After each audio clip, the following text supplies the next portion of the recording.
Baik, selanjutnya saya akan menjawab pertanyaan atau soal-soal UTS pada mata kuliah Metodologi Penelitian pada bab 3 tentang landasan teori, kerangka berpikir, dan juga pengajuan hipotesis. Pertanyaan pertama mengenai langkah-langkah penelitian kuantitatif. Pertama, penelitian tentang rumusan masalah. Kemudian langkah kedua, pada proses penelitian kuantitatif adalah mencari teori-teori, kemudian konsep-konsep, dan juga generalisasi hasil penelitian yang dapat dijadikan sebagai landasan teoritis untuk pelaksanaan penelitian. Kemudian pertanyaan kedua mengenai alasan pentingnya menggunakan langkah-langkah kedua, yaitu telaah pustaka. Telaah pustaka dapat memandang gejala yang dihadapi dari sudut yang berbeda. Misalnya dapat dengan menerangkan, tetapi dapat pula dengan menganalisa dan menginterpretasi secara kritis. Misalnya, melukiskan suatu konflik antar generasi yang dilakukan oleh ahli teori yang berpandangan emansipatoris akan berlainan dengan cara melukiskan seorang ahli teori lain tidak berpandangan emansipatoris. Kemudian, pertanyaan ketiga mengenai isi dari telaah pustaka. Isi-isi telaah pustaka yaitu buku-buku yang bersumber dari beberapa bacaan yang dapat berbentuk buku teks, kamus, ensiklopedia, jurnal ilmiah, dan hasil-hasil penelitian terdahulu. Kemudian pertanyaan keempat mengenai kegunaan teori dalam penelitian.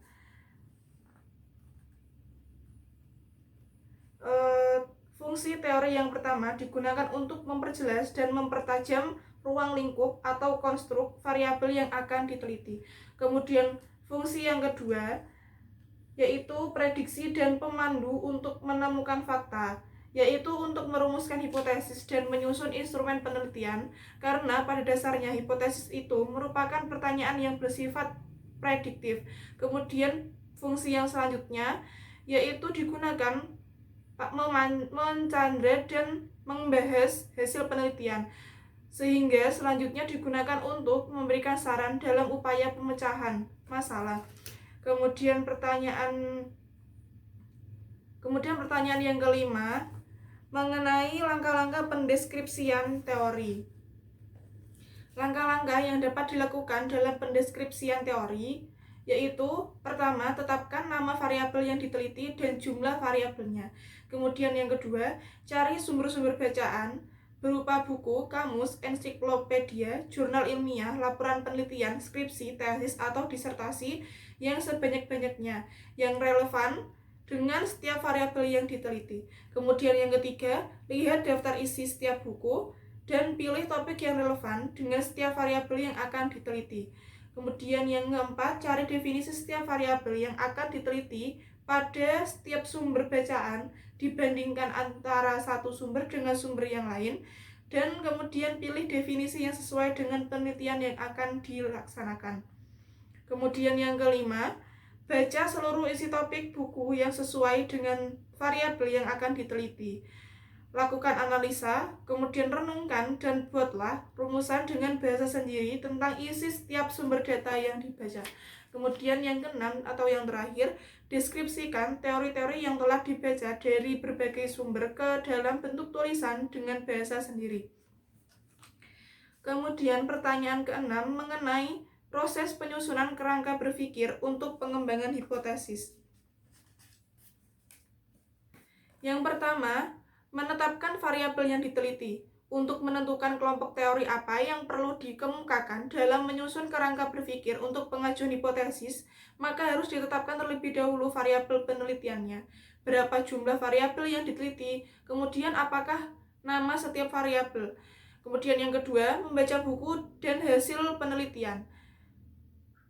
Membaca buku dan hasil penelitian harus relevan. Buku-buku yang dibaca dapat berbentuk buku teks, ensiklopedia, dan kamus.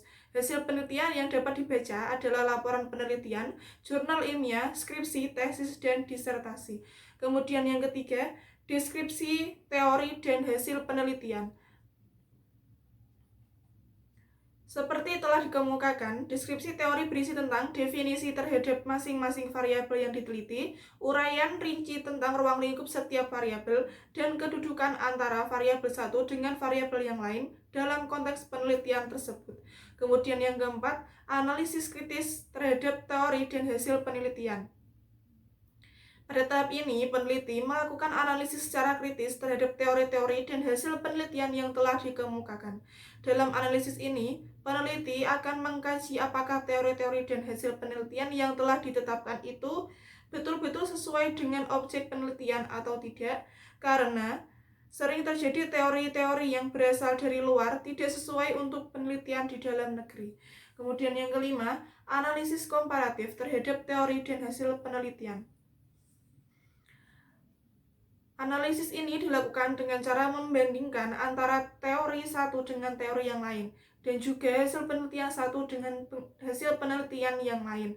Melalui analisis ini, peneliti dapat memadukan antara teori satu dengan teori yang lain atau mereduksi bila dipandang terlalu luas. Kemudian yang keenam, sintesa kesimpulan.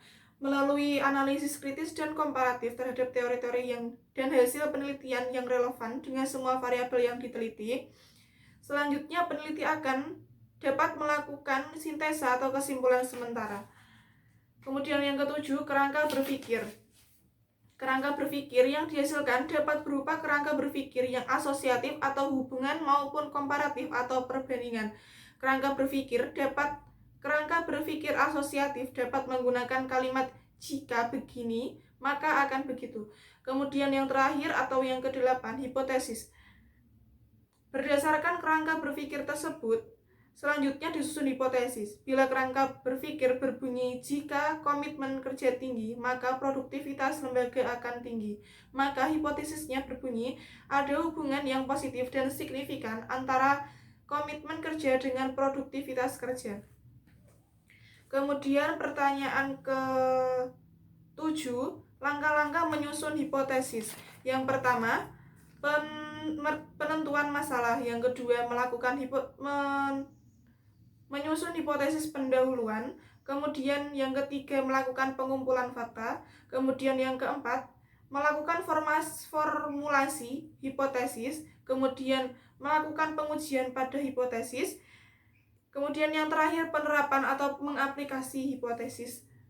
Kemudian pertanyaan yang ke-8 mengenai kapan kerangka berpikir dikatakan bagus.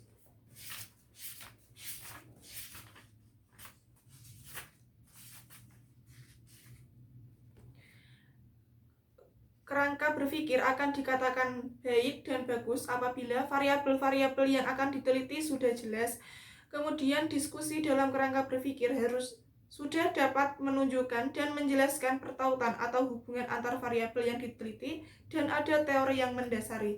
Kemudian yang ketiga, diskusi telah menunjukkan dan menjelaskan apakah hubungan antar variabel itu positif atau negatif, berbentuk simetris, kausal atau interaktif, ataupun timbal balik. Kemudian yang keempat, kerangka berpikir dikatakan baik apabila dinyatakan dalam bentuk diagram paradigma penelitian, sehingga pihak lain dapat memahami kerangka pikir yang dikemukakan dalam penelitian.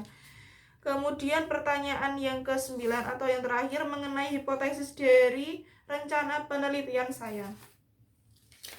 Yang pertama, pengaruh corporate social responsibility atau CSR terhadap repurchase intention. Berdasarkan penelitian, diketahui CSR berpengaruh positif dan signifikan terhadap minat beli ulang atau repurchase intention. Repurchase intention dapat dilihat dari tingkah konsumen ketika akan membeli produk. Setiap perusahaan perlu menerapkan program CSR karena bersifat wajib yang dibentuk guna memberikan tanggung jawab kepada masyarakat dan juga lingkungan.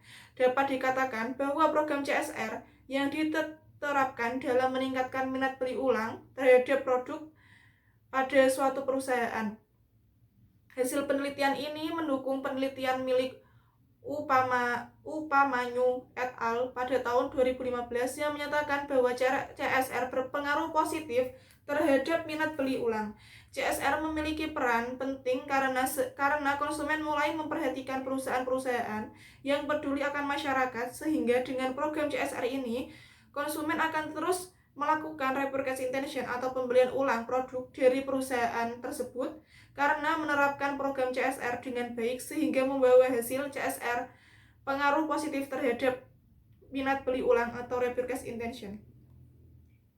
Kemudian yang kedua, pengaruh perceived value terhadap repurchase intention. Berdasarkan hasil uji hipotesis, pengaruh perceived value terhadap repurchase intention adalah signifikan. Berdasarkan hasil pengajuan dari data empiris, mampu membuktikan bahwa hipotesis pertama pada penelitian ini, yaitu perceived value berpengaruh signifikan terhadap repurchase intention pada produk-produk dalam perusahaan. Dari hasil penelitian ini ditemukan bahwa perceived value atau nilai yang dirasakan oleh konsumen baik, maka konsumen akan membeli produk lagi pada perusahaan tersebut.